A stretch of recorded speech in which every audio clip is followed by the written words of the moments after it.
Nous sommes dans les rues de Paris. Oui, sur le boulevard du Montparnasse. On fait une manifestation contre les réformes qui touchent tant la recherche que l'université. Donc, je suis un médecin, je manifeste pour la défense de l'hôpital public. Il y a une jonction que j'espère historique entre le mouvement des hôpitaux qui commence à se constituer et le mouvement des étudiants, de l'enseignement supérieur, de la recherche. Le gouvernement veut gérer les universités et la recherche ainsi que la santé sous forme d'entreprise. Ils veulent absolument tout mercantiliser. Alors qu'il y a des filières qui ne sont pas rentables. Vous pointez à l'hôpital, on ne va pas vous demander qui vous êtes, on va vous guérir d'abord, on va vous soigner d'abord. Il y en a ras-le-bol de ces guignols qui ferment les hôpitaux et ferment les écoles. Et là, vous vous dirigez où? Sénat. Toutes les sections des sciences humaines risquent de disparaître. Il y a 20 000 emplois qui vont disparaître dans l'hôpital. Nous, dans les universités, ça va être à peu près au moins pareil, si ce n'est plus. Au niveau de l'hôpital, c'est dingue de pouvoir proposer des suppressions d'emplois. Tout le monde travaille, il y a quand même une organisation qui est optimale par rapport aux moyens qu'on a.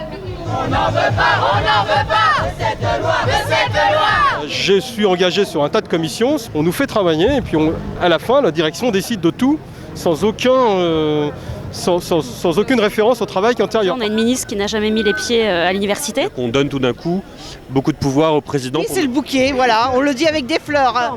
Les véritables raisons des réformes, c'est des raisons d'économie budgétaire, faire des économies budgétaires dans le service public pour avoir les moyens ensuite pour faire des cadeaux. Beaucoup de gens sont en train de prendre conscience de ce que M. Sarkozy représente, c'est le MEDEF. On avait notre modèle qui marchait très bien et qui, au contraire, était envié par tout le monde entier.